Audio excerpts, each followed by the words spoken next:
신앙 고백 드리겠습니다.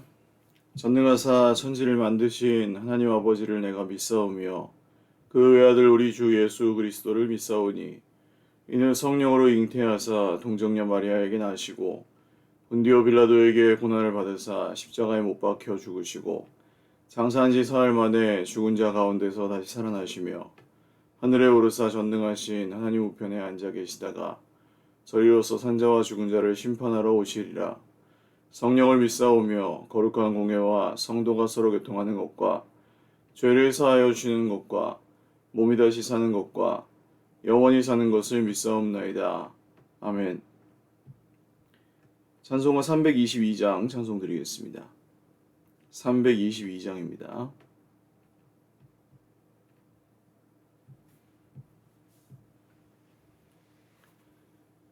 세상에 헛된 신을 버리고 하나님 이름 높여 기리세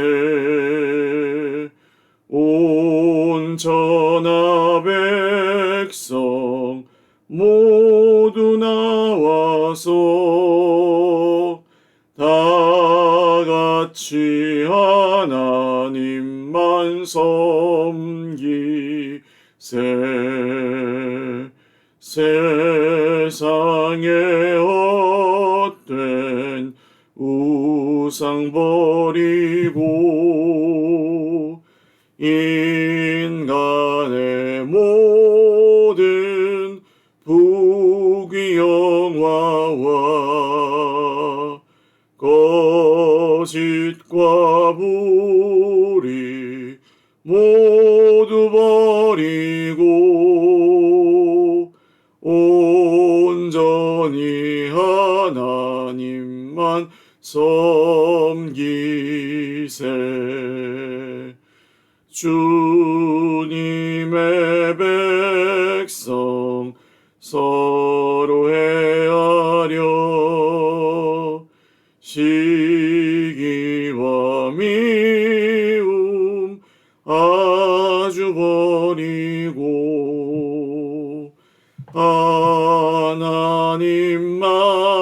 하나님만을 홀로 섬기는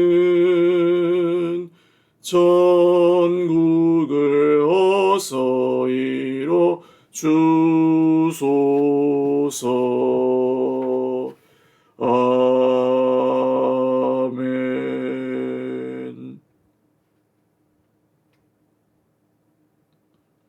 하나님 말씀 열왕기상 14장 21절에서 31절입니다. 열왕기상 14장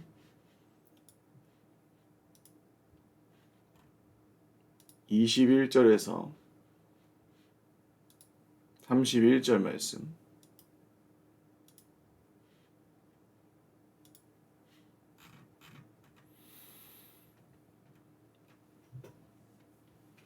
한 목소리로 읽겠습니다. 솔로몬의 아들 르호보암은 유다 왕이 되었으니 르호보암이 왕위에 오를 때의 나이가 41세라. 여호와께서 자기 이름을 두시려고 이스라엘 모든 지파 가운데에서 택하신 성읍 예루살렘에서 17년 동안 다스리니라. 그의 어머니의 이름은 나아마요 암몬 사람이더라. 유다가 여호와 보시기에 악을 행하되 그의 조상들이 행한 모든 일보다 뛰어나게 하여 그 범한 죄로 여호와를 노엽게 하였으니 이는 그들도 산 위에와 모든 푸른 나무 아래에 산당과 우상과 아세라상을 세웠음이라. 그 땅에 또 남색하는 자가 있었고 여호와께서 이스라엘 자손 앞에서 쫓아내신 국민의 모든 가증한 일을 우리가 본바다 행하였더라. 르호보암 왕 제5년에 애굽의 왕 시삭이 올라와서 예루살렘을 치고 여호와의 성전의 보물과 왕궁의 보물을 모두 빼앗고 또 솔로몬이 만든 금 방패를 다 빼앗은지라. 르호보암 왕이 그 대신 노스로 방패를 만들어 왕궁 문을 지키는 시위대 대장의 손에 맡기매 왕이 여호와의 성전에 들어갈 때마다 시위하는 자가 그 방패를 들고 갔다가 시위소로 도로 가져갔더라. 르호보암의 남은 사적과 그가 행한 모든 일은 유다 왕 역대 지략에 기록되지 아니하였느냐. 르호보암과 여로보암 사이에 항상 전쟁이 있으니라. 르호보암이 그의 조상들과 함께 자니 그의 조상들과 함께 다윗성에 장사되니라. 그의 어머니의 이름은 나아마요 암몬 사람이더라. 그의 아들 아비암이 대신하여 왕이 되니라. 아멘. 기도드리겠습니다. 하나님 아버지 감사합니다. 주님의 이름을 찬양합니다. 오늘 우리에게 예배할 수 있는 은혜 주시고 하나님 나라 백성 되게 하심을 감사합니다. 주님의 은혜로 저희를 살리셨으니 주님의 은혜로 저희들을 구원하여 주셨으니 오늘도 하나님의 나라에 그 소망 품고 이 세상의 모든 어려움들 정말 헛된 꿈들 버리고 주님만 잘 따라가게 하여 주옵소서. 우리 마음에 주 예수님으로부터 오는 구원의 확신과 소망 또 믿음으로 받는 구원의 기쁨이 오늘도 늘 살아있게 하시고 주님이 주시는 풍성한 생명과 내가 너희를 서로 사랑한 것처럼 너희도 서로 사랑하라고 말씀하신 그 주님의 사랑으로 우리가 기쁨을 얻고 더 풍성히 누리게 하여 주시옵소서. 사랑하는 우리 형제 자매들 가운데 세상이 줄 수 없는 소망과 평안이 넘치게 하시고 어려운 일 많지만 우리가 서로 함께 기도하며 또 잘 이겨내고 함께 손잡고 살아갈 때에 우리 하나님께서 우리에게 주시는 은혜와 또 하나님께서 우리를 안아주시고 또 손잡아 주시고 또 함께 걸어가 주시는 그 힘으로 살아나게 하시고 살아가게 하여 주옵소서. 앞두고 있는 모든 일들 가운데 주님의 뜻과 일들을 놀랍게 이루어 주시기를 또 간절히 원하오며 예수님의 이름으로 감사하며 기도 올리옵나이다. 아멘. 할렐루야. 네, 오늘도 하나님의 은혜와 평강으로 풍성한 하루 누리시기를 바랍니다. 자, 열왕기상 14장은 여로보암 이야기로 시작해서 르호보암 이야기로 끝나죠. 여로보암은 북이스라엘의 첫 번째 왕이고 르호보암은 솔로몬의 아들로서 유다의 첫 번째 왕입니다.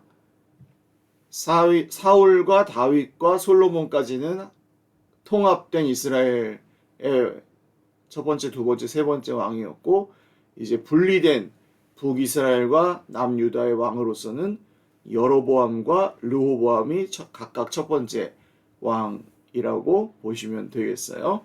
여로보암의 죄가 중요하다고 말씀드렸죠. 북이스라엘의 여로보암은 하나님을 배신하고 하나님께서 주신 약속을 무시하고 금송아지를 세웠고 자기 마음대로 제사장들을 세우고 절기를 새롭게 만들어서 하나님께서 그를 심판하시고 이스라엘을 버리셨다. 이런 내용이 위에 나왔습니다. 그리고 이제 북이스라엘은 이제 끝없이 쿠데타가 일어나서 계속 왕조가 바뀝니다. 그러니까 왕의 핏줄이 계속해서 달라집니다. 그리고 이제 르호보암의 이야기예요. 유다 왕이 되었을 때가 41세니까 솔로몬이 40년을 다스렸으니 거의 이제 다윗이 죽고 솔로몬이 왕위에 오를 때쯤 르호보암이 태어났다고 보시면 되겠습니다. 예루살렘에서 이제 17년 동안 르호보암이 통치를 했고 그의 어머니의 이름은 나아마요 암몬 사람이었습니다. 그러니까 이 르호보암은 솔로몬이 암몬 여자인 나아마와 결혼해서 낳은 아들이었습니다. 사실 하나님께서는 이 왕들에게 뿐만 아니라 이 유다 백성들 또 이스라엘 모든 백성들에게 외국인들, 이방인들과 통혼하지 말아라, 결혼하지 말아라 말씀하셨습니다. 왜요? 그들이 섬기는 우상들 때문입니다.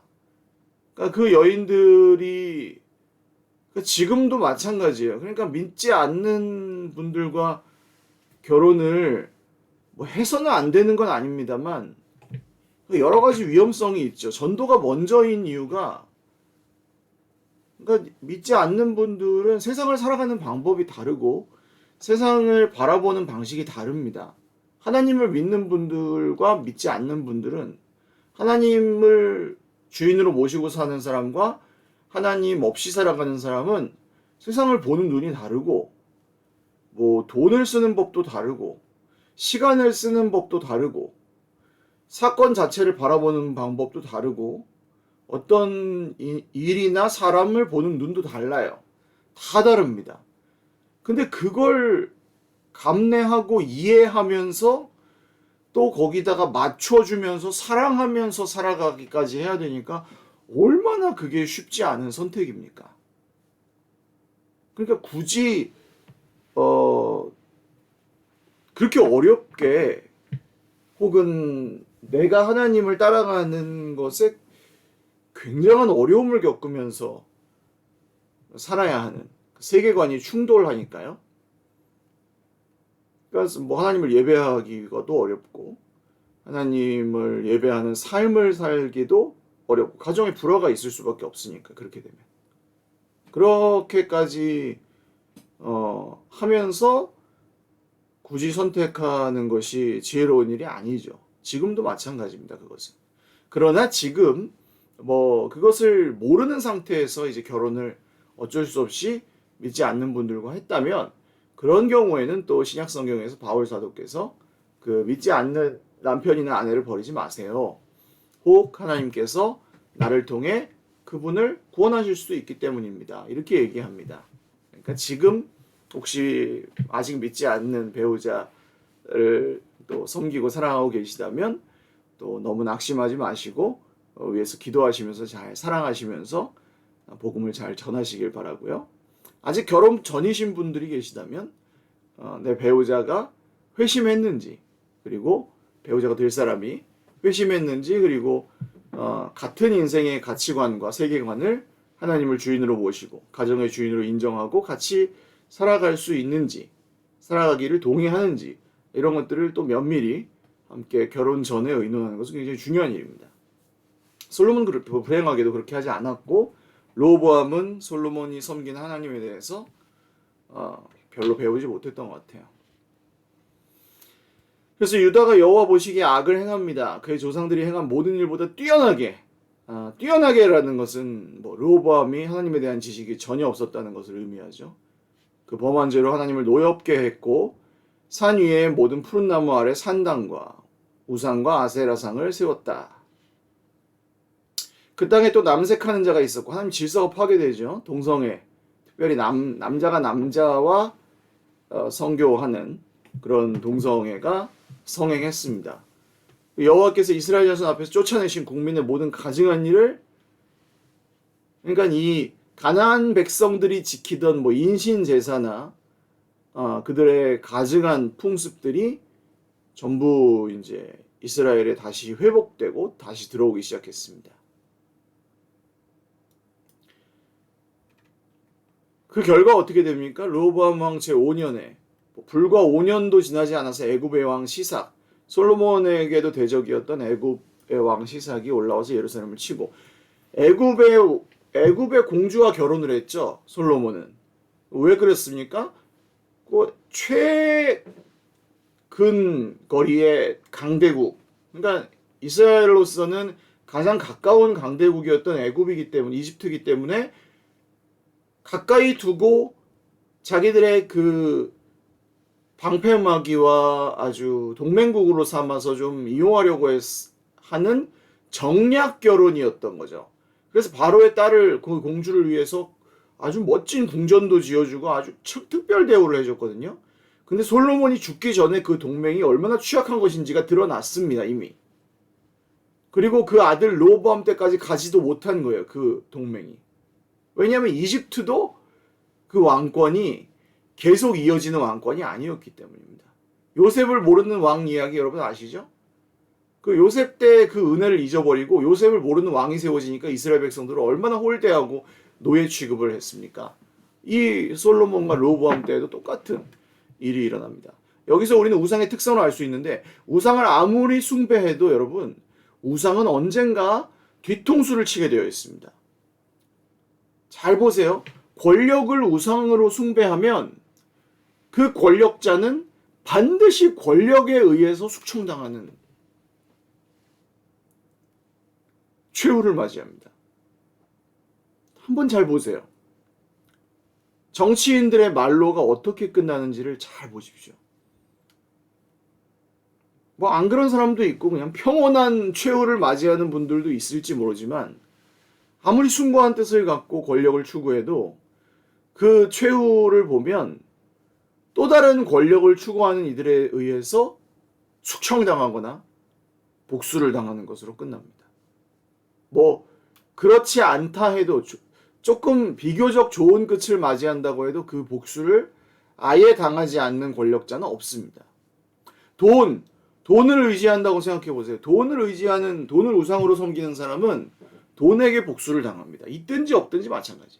돈이 없는 사람은 돈에게 더 복수를 당하고, 돈이 없는데도 돈을 섬기는 사람은 돈 때문에 고통을 당하고, 돈이 있는데 돈이 있어서 돈을 우상으로 섬기는 사람은 그게 있던 돈이 없어짐으로, 혹은 있는 돈을 더 많이 벌지 못함으로 복수를 당하고, 혹은 뺏김으로 복수를 당하고, 뭐 다 마찬가지예요. 쾌락을 우상으로 섬기는 사람은 그 쾌락을 즐기려다가 모든 것을 다 잃어버리거나 그 쾌락을 더 즐기지 못해서 뭐 죽음과 같은 고통을 경험하고. 그러니까 우상은 내가 원하는 걸 주는 게 아니라 오히려 뒤통수를 치는 존재입니다. 애굽이 그렇죠. 여호와의 성전의 보물과 왕궁의 보물을 모두 빼앗고 솔로몬의 금방패를 다 뺐습니다. 그래서 르호보암은 어떻게 합니까?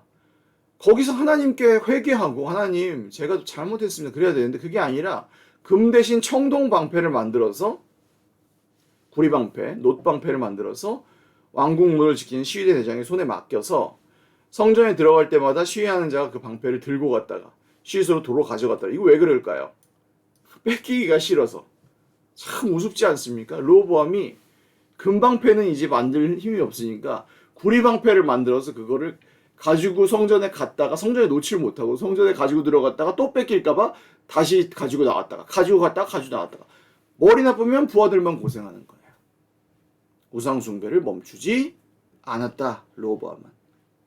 그리고 별게 없습니다. 르호보암의 사적과 행한 모든 일은 역대지략에 기록되지 않았느냐. 이거는 뭐냐 하면 그 외에 별거 한 게 없다. 그는 우상 숭배하고 우상으로 의지하던 이집트에게 뒤통수나 맞고 하나님의 성전 보물이나 뺏기다가 겨우 17년 다스리고 죽었다. 그 다음 한 줄 더 있네요. 르호보암과 여로보암 사이에 항상 전쟁이 있으니라. 하나님께서 전면전은 막으셨지만 이 북이스라엘과 남유다 사이에 늘 국지전은 벌어졌다는 겁니다. 왜냐하면 둘 다 우상 숭배자니까 티격태격하면서 누가 더 우상을 잘 섬기는지. 여로보암은 남유다로 백성들을 못 내려가게 하고, 르호보암은 여로보암이 자기 나라를 뺏어갔으니까 그 복수하려고 전쟁하고, 그렇게 계속해서 전쟁이 끊어지지 않았습니다. 르호보암은 겨우 17년 정도 다스리고 조상들과 함께 다윗성에 장사되었죠. 그리고 그의 어머니가 암몬 사람이었다는 것을 다시 한번 이야기합니다. 모든 이 불행의 시작은 하나님의 말씀에 대한 불순종으로부터 시작되었고, 그 진행은 우상 숭배였고, 그 우상은 그들이 원하는 것을 주지 않았고, 그 결말은 계속되는 전쟁이었다. 그러므로 우리는 이 말씀을 보면서 무엇을 적용해야 되겠습니까? 우리는 말씀에서 멀어질 때 우상을 알든 모르든 결국 우상 숭배로 빠져들 수밖에 없다는 것. 그리고 그 우상은 결국 우리가 원하는 걸 주는 게 아니라 우리 뒤통수를 친다는 것. 그리고 결국 우리 삶에 그렇게 살아갈 때 전쟁이 끊이지 않는다는 것. 그 최후는 비참하고 허무한 멸망이라는 것. 우리는 르호보암의, 사실은 솔로몬의 아들로서 멋지게 살았어야 할 르호보암의 이 허무한 최후 결말을 통해 우리는 볼 수 있는 것입니다. 거꾸로 우리에게 이런 허무한 결말을 맞이할 수밖에 없었던 우리에게 전혀 다른 생명, 영원한 부활 생명을 허락해 주신 우리 구주 예수님의 십자가와 부활의 소망, 이 우리에게 이미 임하게 하신 하나님 나라의 그 놀라운 은혜를 다시 한번 더욱 깊이 묵상하고 새기며 우리 삶에 있는 불순종은 밀어내고 말씀에 다시 한번 순종하기로 결단하시고, 우리 삶에 우리조차 깨닫지 못하고 섬기고 있었던 우상들은 밀어내시고 하나님의 말씀은 더욱 깊이 새기시고 우상 숭배로 인하여 우리 안에 전쟁이 일어나고 있는 것들은 멈추시고 그 전쟁을 하나님께 맡기시고 우리 안에 전쟁들이 그치고 하나님의 승리가 저와 여러분의 삶에 날마다 울려 퍼지시는 그런 은혜가 있으시기를 주님의 이름으로 축원을 드립니다. 기도하겠습니다. 하나님 아버지, 르호보암의 시작이 불순종이어서 그의 아버지가 물려준 불순종과 우상 숭배를 그도 계속 반복할 수밖에 없었고 하나님은 그로 인하여 근심하시고 우상 숭배가 온 유다에 계속될 수밖에 없었습니다. 지금 이 세상에도 우상 숭배가 가득하며 하나님 지금도 이 세상에는 우리를 유혹하고 시험에 들게 하는 수많은 우상들이 있습니다. 우리 삶의 모든 전쟁을 주님께 맡겨드리며 다시 한번 기도하오니 사랑하는 우리의 공동체와 가정과 자녀 손들과 우리가 하는 모든 일들 가운데 우리 하나님 함께 하시고 우리를 돌보아 주시고 특별히 오늘도 어려움과 여러 전쟁 중에 있는 우리 사랑하는 형제 자매들을 지켜주시고 돌보아 주시고 인도하여 주시고 분별하게 하시고 슬픔 가운데 있는 우리 형제 자매들에게 그 마음에 하나님 주신 소망과 평안이 있게 하여 주옵소서. 모든 것 감사하옵고 우리와 함께 하시고 끝날까지 우리를 돌보시는 우리 구주 예수님의 이름으로 기도 올리옵나이다. 아멘. 네, 감사합니다. 오늘도 주님 안에서 행복한 하루 되시기를 바라고 건강하고 행복한 하루 보내시기를 바랍니다. 사랑하고 축복합니다.